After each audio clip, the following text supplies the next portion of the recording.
교회를 다니고 하나님을 믿는다 하면서도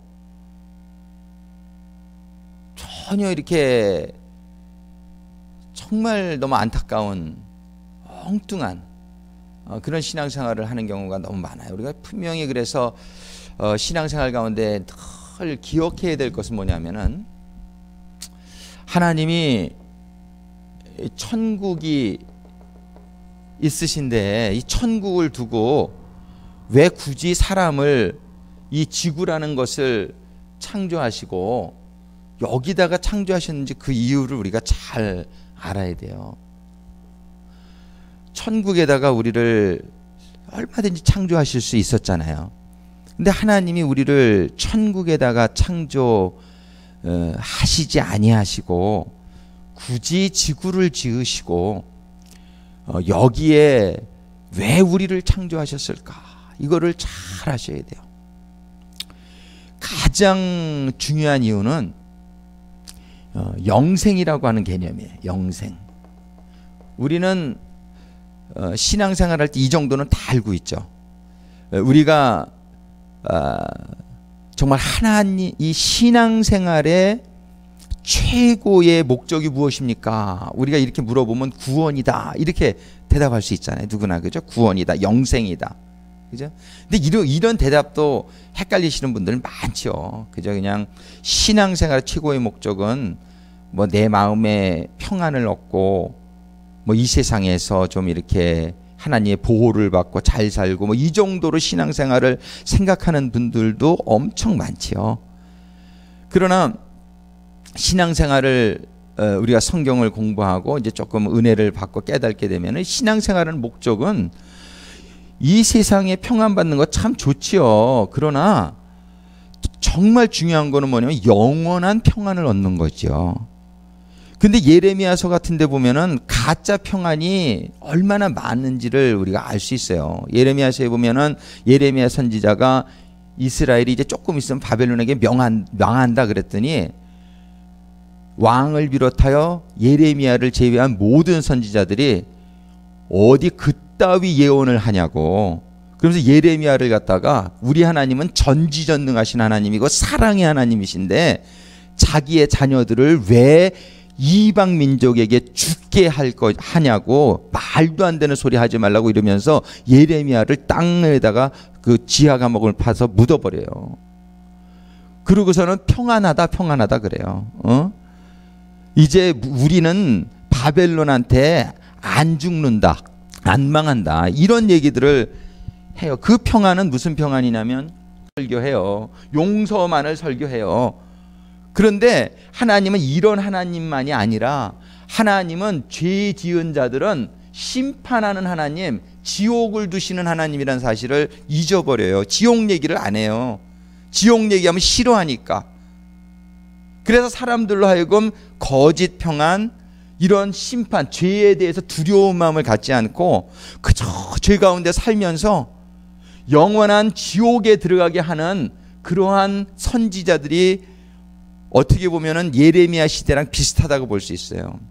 예레미야 시대 예레미야는 혼자 진리를 선포했고 나머지 99.9%는 다 거짓 선언을 했어요. 오늘날도 그래서 교회에서 지옥 설교하는 교회, 심판 설교하는 교회, 하나님의 의를 설교하는 교회를 싫어해요. 그렇기 때문에 많은 설교자들이 웬만하면 이걸 안 하고 다 이쪽으로 가지요. 가서 지금은 평안하지요. 그러나 이제 얼마 안 있으면 닥쳐올 이 세상의 멸망을 준비하지 못하는 가운데 얼마나 끔찍하고 후회스러운 그런 결과를 맞이하게 될지 모른다는 사실이에요. 우리는 이 신앙생활을 잘 알아야 돼요. 우리 신앙은 이 세상에 잠깐의 평안을 추구하는 것이 그 정도가 아니에요. 그 정도는 명상원 가지요. 명상원 가면 더 평안하죠. 뭐 교회에 오면은 맨날 교회 뭐 더 힘든 일만 많고 노강근사가 맨날 지옥 간다고 얘기하고 그러니까는 괜히 마음만 불안해지죠. 교회에 오면 그냥 여기 생활에서의 이 세상에서의 평안을 추구하시면 우리 교회 오지 마세요. 정말 교회에 오실 필요 없어요. 그냥 명상원 찾아가고요. 얼마든지 평안 줄 수 있는 세상적인 그런 데 많이 요가 하시면 더 평안해요. 요가 하시는 게. 근데 우리는 교회를 와서 지금 무엇을 얻고자 하는지를 알아야 돼요. 우리는 이 잠깐의 평안을 바라보고 오는 것이 아니라 영원한 평안을 바라보고 오는 사람들이에요. 우리가 영원한 영생이라는 것이 있다고 성경이 얘기한단 말이에요. 우리 주님께서 이 땅에 오신 목적이 뭐예요? 하나님이 세상을 이처럼 사랑하사 독생자를 주셨으니 이는 멸망치 않고 영생을 얻게 하려 하심이라. 하나님이 아들을 주신 목적이 하나님이 아들을 주신 이유가 영생이에요. 이 예수님이 이 땅에 오신 이유가 영생이고 구원인데 이거를 관심이 없어요. 사람들이 영생에 관심을 두지 않고 이 세상에서의 여기에만 관심을 두기 때문에 신앙이 ABC가 안 돼 있는 거예요. 엉뚱한 신앙의 기대를 가지고 있어요. 그러니까 교회 오면은 편안해야지. 교회는 안식을 하러 오는데 주님이 그랬어요. 나는 화평을 주러 오지 아니하고 내가 불을 주러 왔다. 하나님이 이 세상에 전쟁을 주러 왔다고 주님이 말씀하세요. 지금 그렇지만 그거는 영원한 화평을 주기 위한 과정이라는 거예요. 전쟁 없는 평화는 없습니다. 예. 이 평화가 우리나라가 평화를 이렇게 미국이 유지하고 있는 거는 어딘가에서 우리나라를 지키는 전쟁을 감당하고 있기 때문에 평안한 거예요. 이게 영적 전쟁이 없이 우리가 이러한 영원한 천국과 영생이라는 건 있을 수가 없는 거예요. 여러분들이 영적 전쟁을 안 하고 있으면 신앙생활 가운데 여러분들은 지금 이미 사단과 마귀에게 속해 있는 사람일 수 있다라고 여러 번 말씀드리죠. 예, 자기에게 속해 있으니까 마귀가 안 건드려요. 오히려 세상적인 사람 더 평안하고 세상적으로 잘 나가고 사는 사람 많아요. 물론 속은 비어있지만, 속은 썩고 있지만 외적으로 보면 사단마귀의 결과는 다 공허요 혼돈이요. 그러기 때문에 그렇지만 외적으로는 얼마든지 돈 잘 벌고 잘 사는 사람 많아요. 왜? 사단마귀가 보호해줘요. 안 건드려요. 그런 사람들. 그런데 오히려 하나님의 영생을 얻으려고 하는 사람들에는 수많은 세상적인 문제가 생겨요. 왜? 세상의 권세 사단마귀가 가지고 있으니까요. 그렇기 때문에 이 영적인 전쟁에서 얼마나 처절한지 몰라요. 신앙생활 제대로 가려고 하는 사람, 그렇게 평안한 사람 봤어요? 사단마귀가 가만두지를 않아요. 그렇기 때문에 여러 가지 문제들이 발생하지만 우리들은 그 문제는 우리의 믿음을 더 견고케 하고 우리를 훈련시켜서 정말 하나님이 우리를 하나님 닮은 온전한 예수님 닮은 천국 갈 만한, 천국 아무나 가는 거 아니에요. 예복을 갖춘 사람만 그 방구에서 들어올 수 있었어요. 천국 갈 수 있는 준비가 된 자만 천국 가는 것이지, 믿으면 가는데요? 물론입니다. 믿으면 가요. 근데 당신의 믿음이 구원 얻는 믿음이냐는 거예요. 당신의 믿음이 구원 얻는 믿음이 가지면 가지요. 근데 지식적인 동의 못 가요. 절대로 못 가. 일시적인 믿음 못 가요. 예. 그리고 준비 안 하는 믿음 못 가요. 10처녀의 비유 몰라요? 5처녀는 기름을 계속 준비했어요. 나머지 5처녀도 믿음이 있고 신랑 기다리던 처녀예요.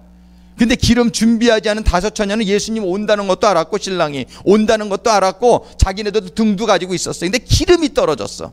어떻게 됐습니까?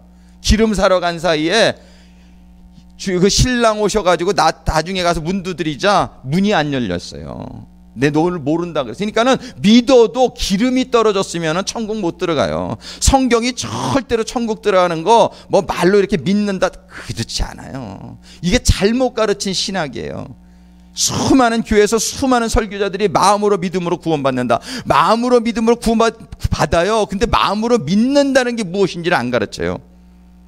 그냥 마음으로 믿는다는 건 감동으로 믿는다는 거예요. 이렇게 그냥 지식으로 믿는 게 아니라 하나님 믿는 게 막 나에게 그냥 너무너무 큰 감동으로 임해가지고서 나의 삶을 변화시키고 나의 생활을 변화시키는 모든 이런 놀라운 그 말씀이 임하고 믿음이 임하는 사람들이 구원받는다는 것이지 내 생각으로 이렇게 지식 아닙니다.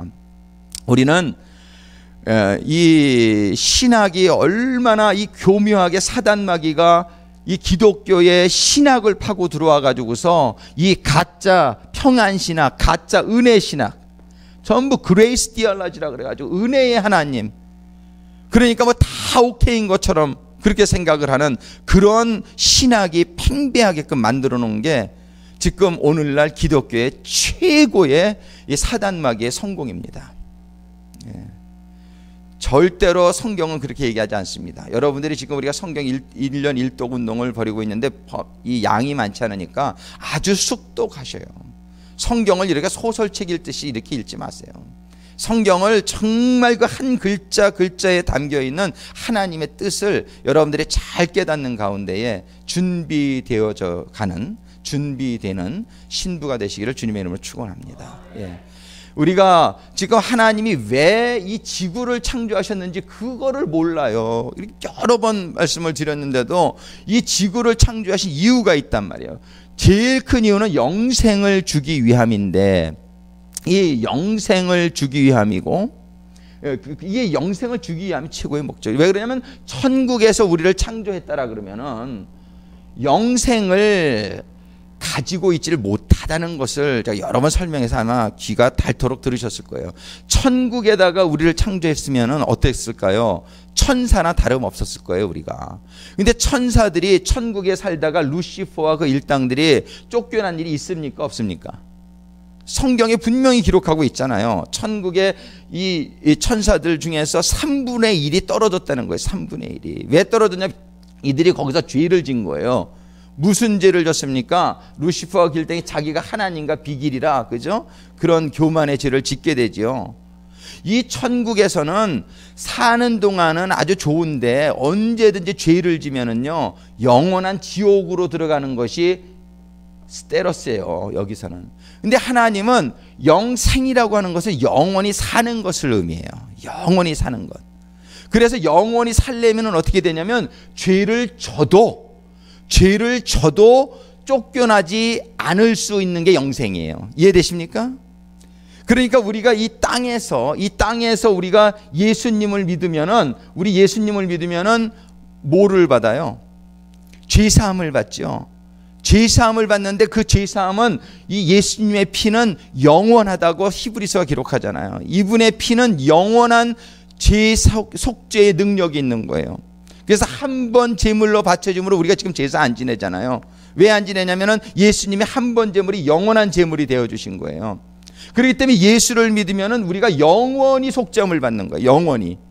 그래서 나중에 천국 가서 죄를 정말 안 짓겠지만, 여기서 훈련받고 가서 죄를 안 질 거예요. 그러나 루시퍼도 죄 졌어요, 천국에서. 그랬으면은 죄를 질 가능성이 있다는 거예요. 왜? 자유의지를 가지고 있으니까. 근데 죄를 진다 하더라도 우리는 천국에서 안 쫓겨나는 거예요.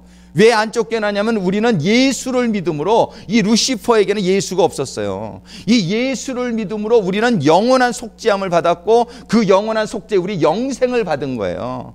이거는 천국에서는 이루어질 수 없는 일이에요. 왜? 천국에서는 예수님이 죽는 일도 있을 수가 없고, 그러기 때문에 이 영생이라는 걸 천국 자체만으로는 가능하지 않기 때문에 하나님께서는 죄와 의가 공존하는 이 지구를 창조하신 거예요. 이 지구는 꼭 필요해서 창조하신 거예요, 하나님이. 근데 이 지구를 창조하신 목적은 크게 말하면 하나예요. 그건 뭐냐면 우리들에게 예수 그리스도의 속죄된 것을 깨달아 알고 믿게 해서 영생을 얻게 해가지고 그 다음에 천국에 들어와서 영원히 살자는 거예요. 하나님이 이 지구에, 여러분들 정말 뜻두지 마세요. 이 지구에서 우리가 얻어야 될 건 영생이란 말이에요. 이 영생 못 얻으면은 이건 헛사는 거예요. 이 세상이 얼마나 빨리 갑니까? 50년, 60년이 살아보셔서 다 아시지만 눈 깜짝할 새에 지나가요. 우리는 이 땅에서는 하나님이 정말 지구를 통해서 하나님이 우리에게 주시고자 한 것, 그거는 하나님이 세상을처럼 사랑하사 독생자를 주셨으니 이는 저를 믿는 자마다 멸망치 않고 영생을 얻게 하려 하심이라. 이것이 성경의 요절이잖아요. 이 땅에서는 영생을 얻는 거, 이거 하나에 여러분들의 삶에 모든 포커스가 맞춰져야 되고, 이 영생을 내가 정말 얻었는지를 여러분들이 점검을 해봐야 된다는 거예요. 내가 정말 영생 얻었나? 이 영생 못 얻었으면 영벌로 들어가는 거예요. 영벌로. 이 지옥에 다 들어간다고 성경에 써 있는 거예요. 성경에 지옥이 있다 그러면 지옥이 있는 거예요. 예. 그러니까 우리는 이 영생을 얻는데 이 영생을 얻는 게 얼마나 중요하냔 말이에요. 그래서 이제 제가 성부, 성자, 성령 이 삼위 하나님을 지금 설교하고 있지만 그 다음에 우리가 구원론에 대해서 좀 더 말씀을 또 나눌 거예요. 구원론. 이 구원론이 얼마나 중요한지 몰라요. 어떻게 하면 구원을 어떻게 얻는 것인지, 영생을 어떻게 얻는 것인지, 이거를 모르니까는 그냥 신앙생활 너무너무 교만하게 하고요. 이 구원을 못 얻은 사람들이 영적으로 깨어있질 않아가지고 교회에 와가지고서 그저 인간적인 교만이나 떨고 그저 거드름 떨고 교회에서 너무나 이렇게 안타까운 일들을 하다가 정말 하나님에게 너무너무 안타까운 그런 마음을 드리는 그런 사람들이 얼마나 많은지 몰라요. 이 영생을 깨닫는 사람은 겸손해져요. 영생을 깨닫는 사람은 감사해져요. 정말 하나님이 영생을 주시기 위해서 그 독생자를 주신 그 사랑이 깨달아지는 사람은 정말 너무너무 감사해지는 거예요. 정말 그 하나님의 사랑이 깨달아지는 사람은, 이 하나님이 그 독생자를 주신 사랑을 깨달아지는 사람은 정말 하나님께 납작 엎드리게 되고 하나님에게 온 삶을 다 드리는 거예요. 그냥 정말 이건 뭐 어떻게 감당할 수 없는 하나님의 은혜를 깨닫게 되는 거예요. 이거를, 이 하나님의 사랑을 깨닫지 못하고 하나님의 이 영생 은혜를, 진짜 은혜를 깨닫지 못하는 가운데 사람들이 얼마나 교만하고 하나님한테 시험 들고 그저 교회를 우습게 알고, 정말 이 교회는 예수님의 몸이에요. 이 하나님의 영생을 주시기 위한 아방갈로예요. 뭐냐면 전초기지예요. 이 교회에만 구원이 있고 이 교회를 통해서만 우리가 하나님의 그 계시를 받고 하나님의 구원이 이루어지며 그 구원의 사역을 감당하는 일들을 하라고 교회를 주신 거예요. 주님의 몸으로. 근데 얼마나 교회를 우습게 합니까? 이 교회는 우리들에게 생명인데, 교회는 예수의 몸인데 얼마나 소중한데 이 교회를 우습게 알고 까불고 교회에 와서 인간적인 그런 정말 이제 이 영생을, 이 하나님을 우리가 깨닫게 되는 가운데 우리의 삶의 자세가 온전히 하나님 앞에 갖춰질 수 있게 되기를 주님의 이름으로 축원합니다. 우리가 정말 이 영생을 얻게 하나님께서 해주시기 위해서 정말 하나님께서는 우리들에게 정말 이 죄사함을 얻게 하는 이 예수님을 우리들에게 주셨는데, 이 예수님을 믿고 죄사함을 받게 되면서 우리들에게 이루어지게 하시고자 하신 하나님의 계획은 뭐냐면요, 원래 우리를 천국과 같은 에덴 동산에 우리를 창조하셨댔어요. 하나님이 우리를 이 천국과 같은 에덴 동산에서 창조하셔가지고 우리한테 그걸 알게 해주셨는데, 그 에덴 동산에서 우리가 이 세상으로 떨어지게 된 것은 뭡니까? 죄잖아요. 에덴 동산에서 우리가 죄를 졌잖아요. 이 죄를 지음으로 말미암아 우리가 원래 창조되었던 인간의 형상은 이렇게 비슷할지 모르지만 우리는 하나님의 형상을 따라서 지음을 받은 사람들이에요. 그것은 무슨 말이냐면 외적 모양만 하나님의 형상이라는 게 아니에요. 우리는 하나님의 인격과 하나님의 지혜와 원래 하나님의 능력을 우리가 받아서 창조되었다는 것이에요. 그래서 하나님은 창세기에 인간을 지으시고 1장 28절에 보면 너희는 이 세상을 다스리라, 이 세상을 정복하라. 그 얘기는 뭐냐면 우리 인간에게 그러한 능력이 주어졌다는 거예요. 원래 인간은 이 정도 수준이 아니에요. 원래 인간은 모든 동물들에게 이름을 지어주고요, 이 세상을 subdue, control, 정말 이 세상을 다스릴 수 있는 그런 능력을 원래 우리 사람들이 에덴 동산에서 가지고 있었단 말이에요. 이 사람들이. 그런데 죄를 짐으로 말미암아 우리가 그런 것들을 잃어버리게 된 거예요. 그 잃어버린 구체적인 이유는 뭐냐면은 여기서 사람을 지어줄 때 하나님께서 사람이 사람 되게 하는 데는 가장 중요한 요소가 뭐였어요? 하나님의 생명. 하나님이 코에다가 후 하고 the breath of life, 그 루아흐 히브리어요. 그게 뭐냐면은 성령이에요. 우리 사람이 성령이 없으면 동물이에요. 그러니까 성령 받지 못한 사람들은 전부 생각하는 게 뭐예요? 전부 육적인 쾌락이죠. 제가 요번에 그 성지순례를 이제 좀 계획하면서 이렇게 어르신들을 제가 모시고 이렇게 가고 그러니까 이제 갈 장소를 한번 이렇게 쭉 보는데 너무 놀라운 것이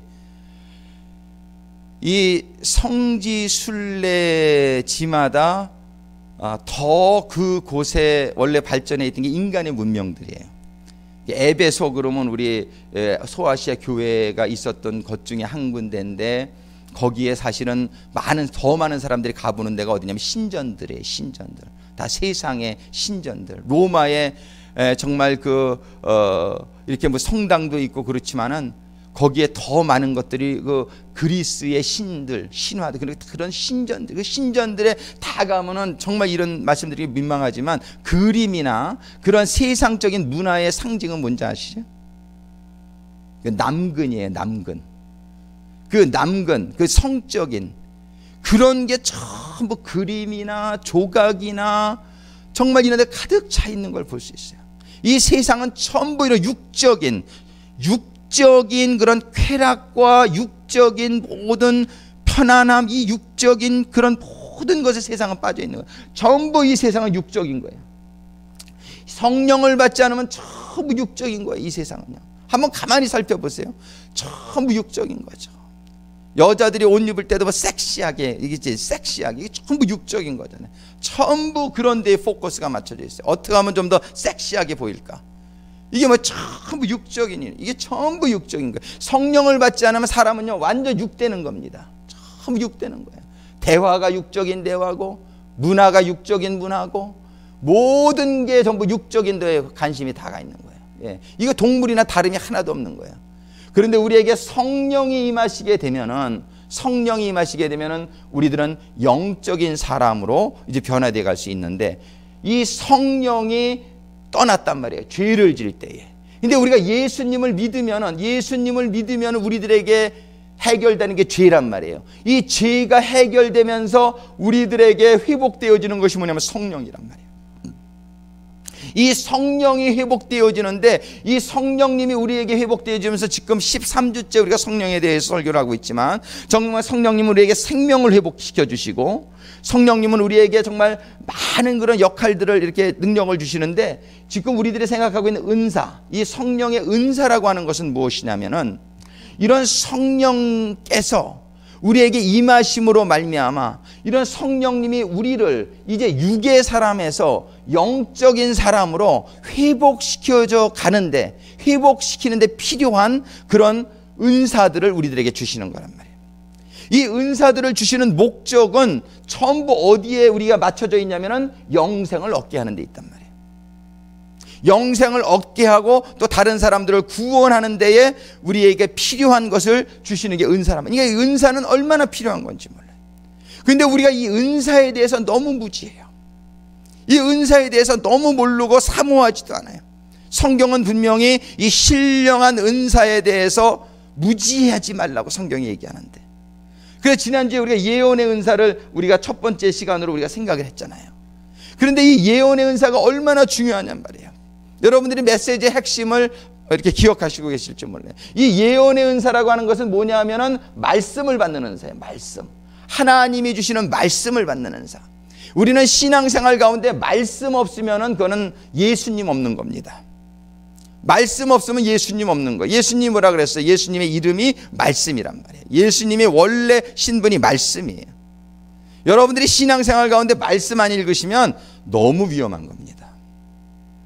여러분들이 날마다 아침 저녁으로 말씀 묵상하고, 그 말씀이 여러분들의 심령 가운데 거하고, 그 말씀이 여러분들을 움직이고, 그 말씀이 여러분들의 삶 가운데에 여러분들을 컨트롤하는 그런 삶이 예수님에게 붙들린 자의 삶이요, 구원받은 자의 삶이에요. 이 말씀이 임해야 되는데, 말씀을 읽어도 영적으로 임하지 않으면 지식만 될 뿐이에요. 그건 아무런 적의 소용이 없어요. 교만하게만 만들어요. 근데 이 말씀을 읽을 때 예언의 은사로 말씀을 받아야 된단 말이에요.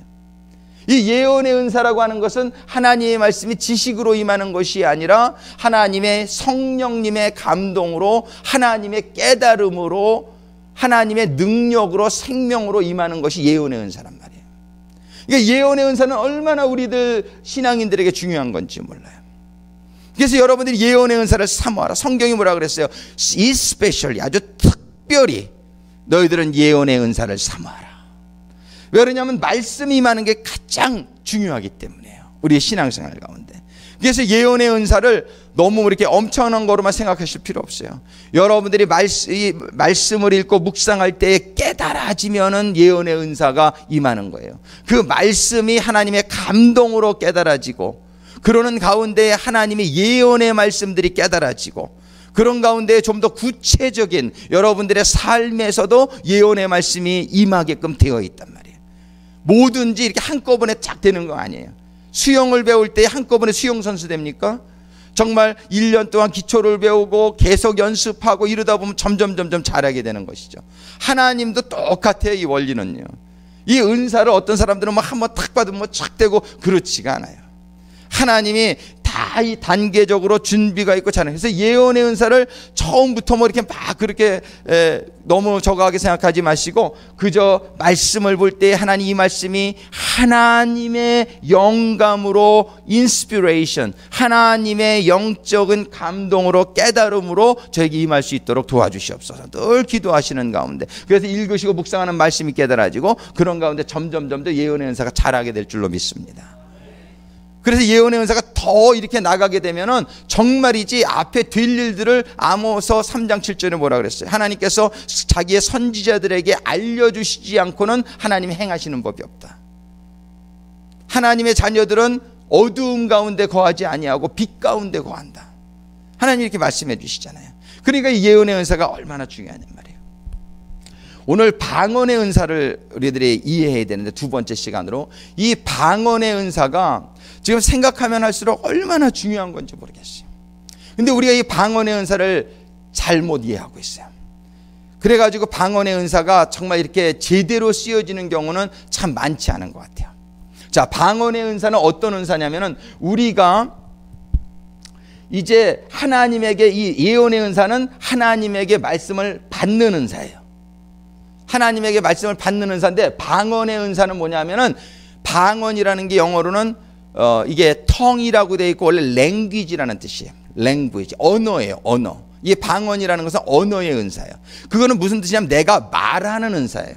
예언의 은사는 내가 말씀을 받는 은사라고 한다면, 방언의 은사는 내가 말을 하는 은사예요. 이런 차이가 있어요. 근데 이 말을 하는 게 얼마나 중요하냔 말이에요. 우리가 말씀을 받는 것도 참 중요하지만, 우리가 말을 하지 못하면 벙어리 아니에요. 말씀을 못 들으면 귀머거리고, 그죠? 그러니까 말씀을 듣는 것도 참 중요한 은사지만, 말씀을 하는 것도 얼마나 중요한 은사인지 몰라요. 이게 방언의 은사. 이 방언의 은사는 한마디로 말하면 언어의 은사예요. 언어의 은사. 이 언어의 은사가 도대체 무엇을 의미하냔 말이에요. 오늘 창세기서 11장에 보면은 바벨탑 사건을, 오늘 본문을 읽었어요. 그 바벨탑 사건이 여러분들 가만히 보시면은, 사람들이 바벨탑을 지어 가지고서 3절, 누가 한번 크게 읽어보세요. 11장 3절 4절 우리 같이 읽겠습니다. 또 말하되 성과 대를 쌓아 대 꼭대기를 하늘에 닿게 하여 우리 이름을 내고 온 지면에 흩어짐을 면하자 하였더니, 자, 여기에서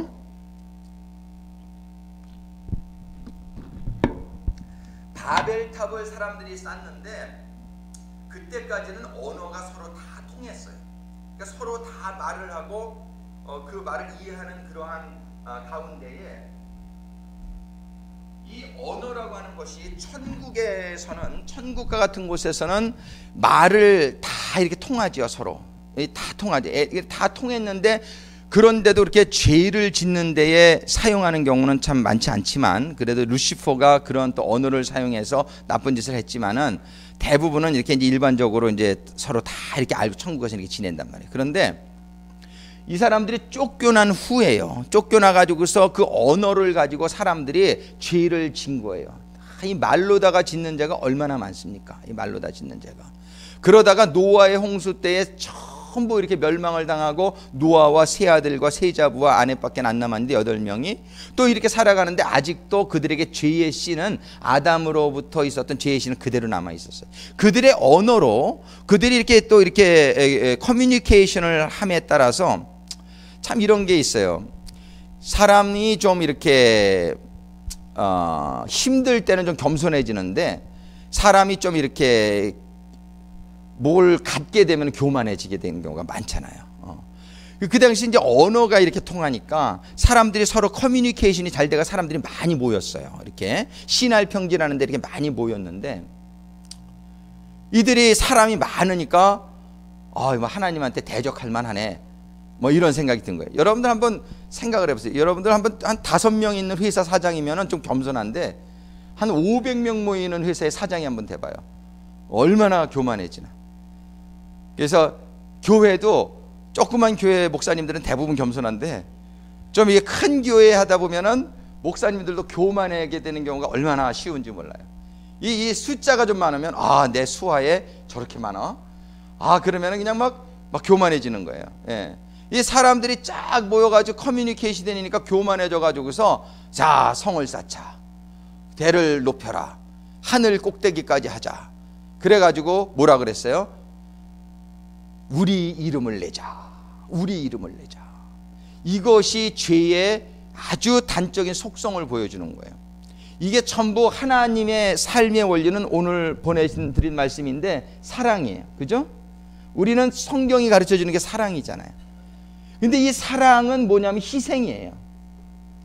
사랑은 나의 유익을 구치 아니하고 하나님의 유익을 구하는 거죠. 첫 번째. 그런데 내 이름이 중요해. 내 이름이 중요해. 이렇게 되면은 그 사람은 이 사랑에서 떠난 사람이에요. 자기를 사랑하는 사람이에요. 이기적인 사랑이죠. 그러니까 우리가 너무나 이게 중요한 것이, 지금 이 사람들이 바벨탑을 쌓아가지고서 하나님의 이름을 높이자 이랬으면은 얼마나 좋았겠어요. 근데 그들이 바벨탑을 쌓아가지고 우리의 이름을 내자 이렇게 말했답니다. 우리의 이름을 내자. 이것이 그냥 두면은 안 되는 사람. 이걸 그냥 두면은 이제 점점 더 죄악은 커지죠. 그래서 하나님께서 강림하셔가지고 그거를 벌을 하세요. 그거를 벌을 하시면서 어떻게 했냐면 언어를 혼잡시키는 거예요. 그래서 그 언어를 혼잡하는데 그 이유는 하나님이 괜히 심술이 나서 그런 게 아니라 하나님이 그 대 쌓는 거 그 자체는 얼마나 그게 좋은 거예요. 자녀들이 이렇게 하는. 근데 그들의 문제는 뭐냐면은 사랑을 잃어버린 거예요. 사랑의 실제는 희생이고, 사랑의 실제는 나를 희생해서 상대방을 높이는 게 사랑인데, 이들은 자기네들의 이름을 높이자. 그러니까 전부 자기중심적인 거는 이게 하나님에게 대적하는 거예요. 가장 큰 죄가 뭐냐면 이기적인, 그저 그저 내가 중요하고, 그저 내 가정 중요하고, 내 명예가 중요하고, 그저 나의 그런 것, 그 전부 이게 바벨탑 쌓는 그 원리랑 같단 말이에요. 그래서 이 사람들이 그렇게 된 이유는 뭐냐면 사람들의 숫자가 많아지고 교만해지면서, 그래가지고 하나님이 이들을 흩어지게 했다는 건 뭐냐면은 좀 겸손하게 만들기 위해서 이렇게 흩어놓으신 거예요. 근데 흩어놓기 위해서 뭐냐, 언어를 혼잡하게 했다 이렇게 돼 있단 말이에요. 그래서 이 바벨탑 때의 이 언어가 혼잡하게 됩니다. 이 언어가. 그 이유는 하나님의 사랑이에요. 이 사람들을 이렇게 다 쪼개놔가지고서 이 교만할 수 있는 근거를 갖다가 좀 작게 하려고 그러는 거예요. 그래가지고 이들이 겸손을 배우고 사랑을 배우고 하나님한테 회복하게 하시자 하나님이 언어를 혼잡하게 하신 거예요. 언어를 혼잡하게. 오늘날도 보세요. 지금 전 세계가 아마 한 언어로 지금 다 통일이 됐다 그러면은 얼마나 이 전 세계가 하나님한테 대적하는 쪽으로 나가게 될지 몰라요. 그나마 언어가 쪼개져 있고 문화가 쪼개져 있고 막 이러니까는 이 연합이 잘 안 되니까 그 가운데서 이게 좀 이렇게 겸손한 것이 이렇게 일어나는 것이죠. 그래서 이 언어를 혼잡시켜 놨는데 하나님께서 이 언어를 혼잡하게 된 건 이 사람들의 그 죄란 말이에요. 그 원인이. 자, 우리가 예수님을 믿고 죄의 문제가 해결되면은 성령님이 우리에게 다시 들어오시는데, 성령님이 우리에게 다시 들어오게 하면서 하나님은 뭐예요? 우리를 다 회복시켜 주셔야 되잖아요. 우리를 다 회복시켜 줘야 되나? 첫 번째 회복시켜 주려고 하시는 게 말씀을 회복시켜 주시려고 하는 거예요. 그래서 예언의 은사를 너희들이 사모해라. 그래서 우리에게 말씀을 회복시켜 주시려고 하는 거고, 그 다음에 회복시켜 주시려고 하는 것이 언어를 회복시켜 주시려고 하는 거예요. 이 언어, 그것이 바로 방언의 은사란 말이에요. 이 언어라고 하는 것은 이제 우리들에게 얼마나 구원받은 사람들에게는 언어는 은혜예요. 구원받은 사람들에게는 언어의 은사를 주면 그걸 가지고 하나님을 찬양하고 하나님의 일을 도모하고 이러는 데 사용한단 말이에요. 그런데 언어를 회복시켜 주시려면은 이 언어를 다 알아듣게 해줘야 되는 거 아닌가, 우리가 이런 생각이 들 수가 있단 말이에요. 그죠? 언어를 이렇게 원래는 다 통했었잖아요. 바벨탑 시대의 언어는 다 통했었잖아요. 그러면 성령 받고 우리가 방언의 은사를 준다는 것은 언어를 회복시켜 준다는 것이라면, 14장 고린도전서 14장 2절에 보면 방언의 은사의 정의가 나오는데 우리 한번 읽어볼까요? 같이 고린도전서 14장 2절 2번 같이 읽겠습니다. 방언을 말하는 자는 사람에게 하지 아니하고 하나님께 하나니 이는 알아듣는 자가 없고 그 영으로 비밀을 말함이니라. 자, 방언 첫 번째 아까 사도행전 2장 4절에 방언의 정의가 기록되어 있습니다. 한번 그거부터 다시 한번 읽어봅니다. 사도행전 2장 4절 읽겠습니다. 저희가 다 성령의 충만함을 받고 성령이 말하게 하심을 따라 다른 방언으로 말하기를 시작하니라. 자, 예언의 은사는 뭐라 그랬어요? 예언의 은사는 성령이 깨닫게 하심을 따라 말씀을 받는 은사가 예언의 은사고, 방언의 은사는 뭐냐면은 사도행전 2장 4절 기록하는 그대로 성령의 충만함을 받고 성령이 말하게 하심을 따라 말하는 은사가 방언의 은사예요. 그러니까 방언의 은사는 성령이 말하게 하심을 따라 말하는 은사예요. 그러니까 우리가 그냥 말하는 거는 이건 방언의 은사가 아니에요. 우리는 그냥 인간적인 말을 하는 것이죠. 그런데 이 방언의 은사가 임하면은 그 의미가 뭐냐면 성령이 말하게 하심을 따라 말하는 은사가 방언의 은사예요. 아멘. 예. 그러니까 방언의 은사가 무엇이냐 그러면은 성령이 말하게, 자, 예언의 은사가 무엇이냐 물어보시면 어떻게 대답해야 돼요? 성령이 말씀을 깨닫게 하시는 은사가 예언의 은사예요. 그죠? 말씀을 받는 은사예요, 예언의 은사는. 근데 방언의 은사는 뭐냐면은 말씀을 하는 은사인데, 이게 그냥 하는 게 아니라 성령이 말하게 하심을 따라 말을 하게 하는 은사가 방언의 은사다. 요거를 잘 개념을 줘야지. 그런데 성령이 말하게 하심을 따라 말을 하면은 바벨탑 때처럼 다 알아듣게 말을 하게 해주셔야 될 것 같은데, 오늘 고린도전서 14장 2절에 보면 뭐라고 되어 있어요? 방언을 말하는 자는 사람에게 하지 아니하고 하나님께 하나니 이는 알아듣는 자가 없고. 아니, 방언의 은사를 주셨으면 알아듣게끔 해주시면 좋을 것 같은데 왜 알아듣는 자가 없고 이렇게 했냔 말이에요. 알아듣는 자가 없고. 이게 우리의 퀘스천이란 말이에요. 하나님이 회복을 시켜주시려면 언어를 회복시켜주시려면, 말씀을 회복시켜주시려면 그렇겠는데, 언어, 랭귀지, 방언을 회복시켜주시려면은 알아듣게끔 해주셔야지 왜 방언은 알아듣는 자가 없고 이렇게 해주셨냐면, 이게 우리들의 퀘스천을 여러분들이 가질 수 있어야 돼요.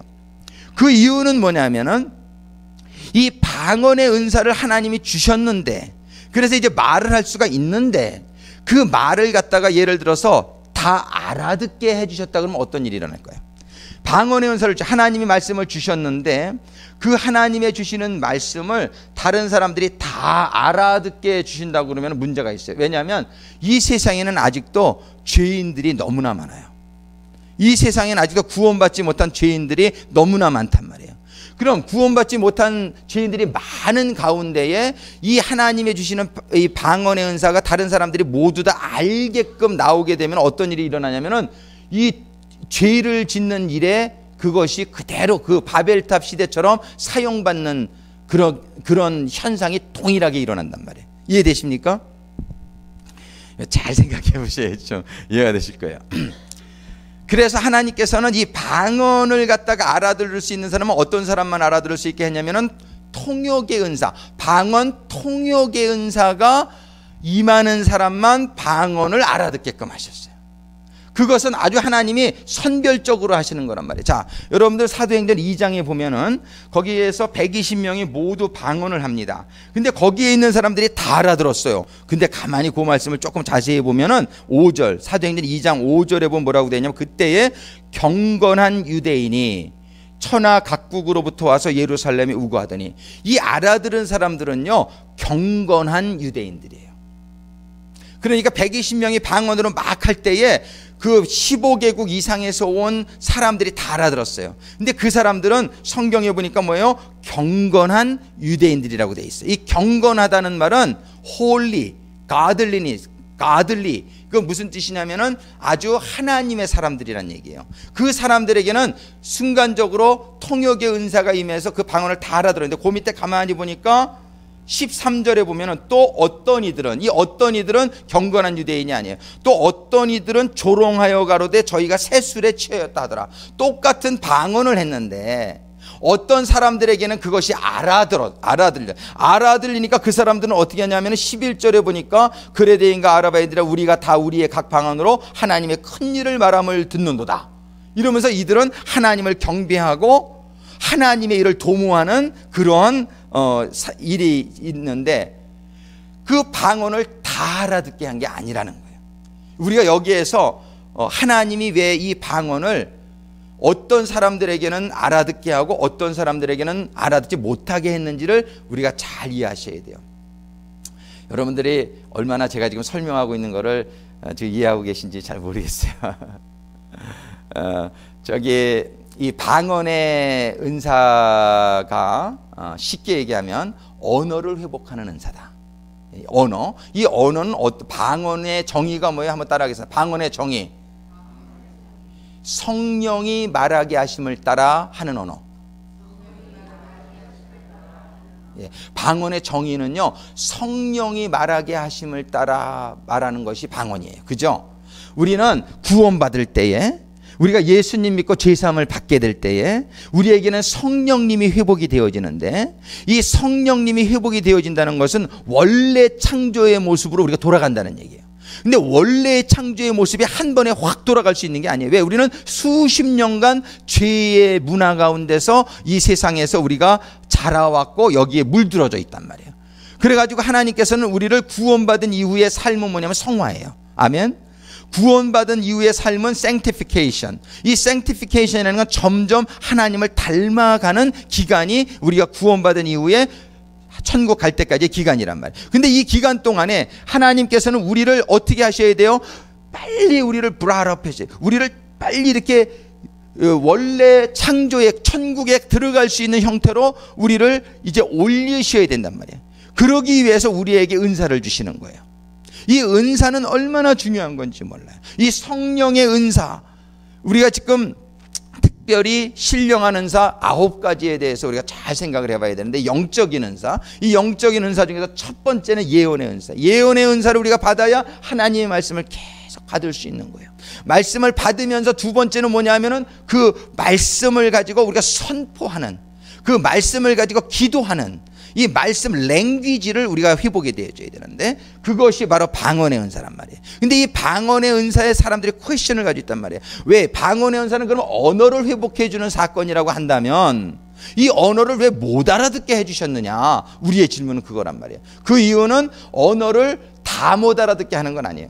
그래서 너희들이 방언의 은사를 받았느냐? 그러면 고린도서 14장 13절을 보시면 뭐라고 되어 있냐면은 너희는 통역하기를 구하라, 이렇게 말씀하시고 있단 말이에요. 14장 13절에 그러므로 방언을 말하는 자는 통역하기를 기도할지니, 이렇게 했단 말이에요. 그래서 방언의 은사를 받은 사람들은, 이미 성령 받은 사람들이요, 이제 너희들은 그 방언의 뜻을 알 수 있도록, 네가 하는 방언의 뜻도 알고 다른 사람들이 방언하는 것도 알고, 그러면서 이 방언이라는 건 언어의 회복인데 알아들어야죠. 그러니까 성경에서 뭐냐면은 너희들이 방언을 말하느냐, 그 다음에 통역하기를 구하라. 방언, 통역의 은사는 방언의 은사와 같이 가는 거란 말이에요. 근데 이거는 아무나 구하느냐 말이에요. 통역의 은사가 아무에게는, 경건한 사람에게만 임한단 말이에요. 하나님 그걸 선별하시는 거예요. 아무에게나 방언이 다 들려지게 하게 되면은 또 똑같은 바벨탑의 사건이 재현되기 때문에 하나님께서는 통변의 은사를 구하라고 말씀하시는 거예요. 자, 우리는 시간이 벌써 또 다 갔는데요. 아까 중간에 제가 소리를 질러서 정말 죄송합니다.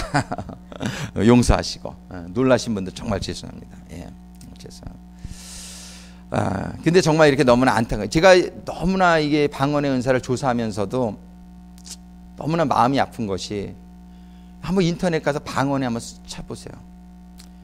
거의 90% 이상이요, 방언을 모르고 있어요. 방언은 뭐 이렇게 사단이 주는 거다, 뭐 이런 아주 해괴망측한 소리들을 하는 사람들이 거의 다예요. 그리고 실질적으로 그렇잖아요. 교인들 중에서 방언의 은사에 대해서 좋은 감정 가지고 계신 분들이 별로 없어요. 이 방언에 대해서 이해를 하지 못하니까는. 근데 우리들은 오늘 이번에 공부를 하면서 여러분들이 방언의 은사에 대해서 여러분들이 정말 잘 이해할 수 있게 되기를 주님의 이름으로 축원합니다. 제가 이렇게 매일 카톡으로 보내드리는 거 그냥 보내드리는 게 아니에요. 여러분들 그거 짧은 글귀지만 제가 1시간, 2시간 이상 기도하고 아침에 설교한 말씀을 잘 정리해서, 또 너무 길면 안 읽잖아요. 그러니까 이렇게 좀 짧게 이렇게 해서 보내드리려고 노력을 해서 보내드리는 건데, 그 말씀에, 그 주간의 말씀의 내용들이 이렇게 다 이렇게 차곡차곡 정리가 되는 거예요. 그러니까 여러분들이 그 말씀을 좀 잘 읽고 또 읽어보시고 이렇게 하면서 깨달으신 분들은 지금 제가 무슨 말을 하는지 조금 더 감이 잡힐 수 있을 거예요. 제가 첫날에는 마가복음 16장 17절 18절의 말씀 보내드렸잖아요. 월요일 날이요. 그 뭐냐면은 믿는 자들에게는 이런 표적이 따르리니, 믿는 자들에게는 이런 표적이 따르리니 그랬단 말이에요. 그게 표적이 5가지를 말씀해 주시고 있어요. 내 이름으로 귀신을 쫓아내며, 새 방언을 말하며, 뱀을 집으며, 무슨 독을 마실지라도 해를 받지 아니하며, 병든 자에게 손을 얹은 즉 나으리라. 이 5가지 표적인데 여러분들이 믿을 때 이 표적이 나타나느냐 말이에요. 아멘? 아멘. 아멘 하시는 분 너무나 감사하단 말이에요. 근데 우리들이 정말 여러분들이 믿을 때에 정말 그 귀신을 쫓아내신 적이 있냔 말이에요. 믿을 때에 정말 그렇게 병든 자에게 손을 얹은 즉 병이 낫느냔 말이에요. 믿을 때에 무슨 독을 마셔도 해를 받지 않은 경우가 있냔 말이에요. 또 뱀을 집으며, 그런 경우는 좀 별로 많지 않을 것 같은데 성경에 그런 예가 있어요. 그죠? 사도 바울이 뱀을 집고, 그러고서는 새 방언을 말하며, 이것이 믿는 자들에게 당연히 따라야 될 그런 현상이란 말이에요. 뭐 방언을 못 받으면 구원을 못 받는 거냐, 뭐 이런 얘기를 하자는 게 아니란 말이에요. 지금 성경이 분명히, 성경이 말씀이 우리들의 기준이 되어야 될 줄로 믿습니다. 성경이 뭐라고 말씀하셨냐면, 믿는 자들에게는, 그냥 내추럴리 믿는 자들에게는 이런 표적이 따르리니, 성경이 이렇게 얘기하잖아요. 근데 5가지 중에 나한테 한 가지도 표적이 나타나고 있지 않다 그러면은 심각하게 생각해 봐야 될 문제가 아니란 말이에요. 내가 정말 믿느냐? 예. 어느 목사님이 그런 설교에서 저도 한번 써먹었는데, It is not matter what you think. 여러분들이 뭐렇게 생각하는 건 It is not matter, 그 중요한 게 아니에요. But it is matter what God think. 하나님이 어떻게 생각하느냐가 이게 참 중요한 거란 말이에요. 얘기를 하면은 내 믿음 좋다고 말하는 사람들이 얼마나 많은지 몰라요. 걱정을 마세요, 저는 뭐. 근데 과연 그러면 당신이 믿을 때에 이렇게 5가지 표적 중에 이런 게 나타나고 있느냐 말이에요. 근데 그런 게 하나도 안 나타나는데 그러면은 you think you have a good faith. 근데 why the signs not follow? Signs doesn't follow. 이게 이런 것들을 우리가 한번 생각해. 성경 말씀을 조금 더 가감하시면 안 돼요.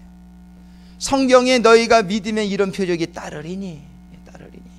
그랬으면 표적이 안 따르면 여러분들 정말 그 사인을 위해서, 성경 이런 은사를 위해서 기도하라고 말씀하시잖아요.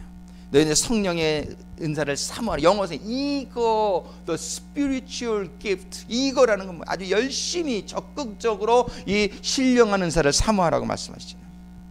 그리고 especially 아주 특별히 the gift of prophecy, 예언의 은사. 예언의 은사는 너무 중요하고요. 그 다음에 방언의 은사는 너무 중요하단 말이에요.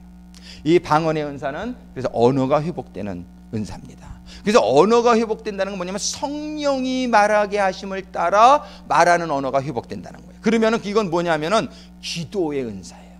예. 우리가 지금 성령이 말하게 하심을 따라 그 고린도전서 14장 2절에 보면은 이 방언의 은사는 하나님께 말하는 은사다, 이렇게 표현은 하나님께 말하는 은사. 그래서 이거는 어떻게 쉽게 얘기하면 기도의 은사예요. 우리가 하나님하고 교제를 나눠야 되는데 예언의 은사는 받기만 하는 건데, 받기만 해서 해야 되겠어요? 또 말을 할 수 있어야죠. 성령이 말하게 하심을 따라. 이거 방언의 은사란 말이에요. 그래서 하나님께 기도의 은사라고도 볼 수 있어요. 이 방언의 은사의 유익은 정말 이제 하나님의 이 언어가 회복되어지면서 그 다음에 통변의 은사까지 임하게 되면은 사도행전 때에 120명이 모여서 기도를 하면서 방언을 하는데 15개국 이상에 온 사람들이 다 알아들었어요. 저는 이 방언의 은사를, 통변의 은사를 너무 사모해요. 오늘 아침에도 참 많이 기도했는데 우리 교회에 몽골리아 분들이 한국말도 못하고 영어도 못하는 분들이 몇 분 계시단 말이에요. 또 스페니시 분도 영어도 잘 못하고 한국말도 잘 못하고 그런 분들이 있단 말이에요. 근데 그런 은사가 실질적으로 휴스턴 인터내셔널 영문 7월 달에 우리 교회 창립 부흥회 때 모시게 될 그 나영일 사가님 교회에서 일어나고 있단 말이에요. 그 교인이 주일 출석 성도가 한 250명 되는데 그 중에 50% 이상이 영어를 잘 못하는 분들이에요. 근데 그분이 설교를 영어로 해요. 근데 설교 끝나고 나면 자기가 꼭 물어본대. 알아들었냐고. 근데 영어를 못하는 분이 알아듣는 거예요. 그 설교의 내용을 알아듣는 역사가 일어나는 거예요. 예. 이런 게 역사죠. 옛날에 여러분들 원정수 권사님 간증 한번 들어보셨어요? 그분이 한 번은 미국에 처음 왔는데 어느 미국 교회에서 설교를 시키더래요. 간증을. 근데 자기가 영어가 한마디도 못하겠더래. 애따 모르겠다 그러고 기도하고 방언으로 했대요. 방언으로 설교를 했다. 자기가 분명히 그 한번 간증 테이프 들어보세요. 그냥 방언으로 설교를 했는데 듣는 사람들이 다 영어로 알아들었어요. 아멘. 거짓말 같은데 그분이 거짓말한 거 아닌 줄로 믿습니다. 저는. 예. 메디컬 닥터고 얼마나 존경받는 분이에요. 그러니까 우리가 그런 일들이 21세기에도 있단 말이에요. 이 방언의 은사가 정말 우리 방언의 은사와 함께 이 통역의 은사가 같이 임한다고 한다면 얼마나 좋을지 모르겠어요. 그러면 뭐가 없어지는 거예요? 언어의 장벽이 없어지는 거예요. 이 언어의 장벽이 없어지면 우리가 선교하는데 얼마나 도움이 되겠느냐 말이에요. 우리가 전도를 나가도 막 언어가 안 돼가지고 안타까울 때가 얼마나 많냔 말이에요. 우리는 방언의 은사도 받아야 될 뿐더러 통역의 은사까지 받게 되기를 간절히 소망합니다. 이 통역의 은사가 임해가지고 우리 교회에서도요. 제가 우리 그 스레 어머님, 그 몽골리안 그 어머님 그거 다 못해서 지난번에도 또 신방 같이 가서 얘기를 했지만은 못 알아들어도 나오시라는 거예요. 왜? 제가 소망을 받거든요. 나영일 사가님 그 휴스턴 인터내셔널 영문에서 영어 못 알아들어도 다 은혜 받고 얼마나 거기가 천국 같은 교회인지 몰라요. 요번에 기대하세요. 7월 달에 그 3일 동안 금토일 셋째 주일날 우리가 그분 모셔가지고 하는데 정말 그런 일들이 우리 교회에서 일어나기를 간절히 소망합니다. 구하면 주신다고 하신 하나님이 주실 줄로 믿습니다. 그래가지고서 우리 교회에 정말 한국말로 설교를 하든 영어를 설교를 하든 하나님께서 이 통역의 은사가 막 임하게 해주셔서 그저 어떤 언어로 해도 막 다 언어의 장벽이 넘어가는 이 사도행전이 바로 그런 사건이 성경에 기록이 돼 있잖아요. 성경에 기록이 돼 있어요. 그냥 그 사람들이 각자 난 방언으로 들었다는 거예요. 말하는 사람들은 샬라샬라 했어요. 분명히 어떤 분들은 잘못 이해하는데 방언의 은사가 뭐 중국말 은사, 뭐 스페니시 그거 다 성경적이지 않아요. 성경은 뭐라고 말하냐면요. 아무도 알아들을 수 없고 분명히 고린도전서 14장 2절에는 이거는 사람의 언어가 아니다. 그렇게 얘기하고 있어요. 그런데 왜 이게 중국말이 나오고 스페니시가 이거는 절대 성경적이지 않아요. 그러니까 여러분들이 신앙을 성경에만 바탕하시게 되기를 주님의 이름으로 축원합니다. 오강근 사관이 성경에 바탕하지 않은 거 가르치는 거 있으면 얘기하세요. 저는 그 절에서 고치길 원합니다. 그래서 우리 이 방언의 은사를 절대로 성경은 뭐 어느 나라 언어다 이런 게 없어요. 근데 뭐라고 돼 있냐면은 아무도 알아듣지 못하는 언어인데 근데 다 알아들었어. 그거는 뭐예요? 통역의 은사가 임했다는 거예요. 네, 통역. 어떤 사람에게요? 경건한 사람들에게. 통역의 은사가 아무에게나 다 임하는 거는 아닌 것 같아요. 근데 우리는 이 은사를 사모합니다. 제가 시간이 너무 많이 가서 정말 이 방언의 은사에 대해서 얘기하고 싶은 게 너무 많은데 주일날 나머지 부분을 하겠습니다. 이 시간에 우리 잠깐 기도하면서 정말 이 방언의 은사는 언어의 은사인데 정말 하나님이 말씀하시게 성령이 말하게 하심을 따라 하는 언어, 이 언어는 인간의 언어가 아님을 저희들이 성경을 통해서 알게 되었습니다. 아버지 하나님, 정말 이 방언의 은사에 대해서 선입견을 가지고 있던 것들은 전부 저희들 버리게 해주시고, 우리는 알아들을 수 없어도 성령님의 감동하심에 따라 저희들의 입이 움직여지고 성령의 언어가 저희 입에서 나올 때 또한 간구하옵기는 그 언어를 이해할 수 있는 통역의 은사를 또 구하라고 하셨사오니 구하는 자에게 저희들 방언의 은사뿐만이 아니라 그거를 이해할 수 있는 통역의 은사도 허락하여 주셔서 우리 교회에 특별히 올 네이션스 교회로 나가고 있는 저희들 교회에 모든 언어의 장벽이 극복되어질 수 있도록 아버지 하나님 축복하여 주시옵소서. 이 성령의 은사들을 통하여, 예언의 은사를 통하여 하나님의 말씀을 받고, 방언의 은사를 통하여 하나님의 성령의 언어를 저희들이 말하며, 또 이제 나머지 은사들을 저희들이 통해서 이해하면서 아버지 하나님, 저희들의 모습이 원래 창조의 모습으로, 그러나 이전과는 다른 이제는 영생을 소유한 그런 하나님의 자녀로, 하나님의 형상을 따라 지음받은 원래의 형상으로 돌아갈 수 있도록 아버지 하나님 인도하시고 축복하여 주시옵소서.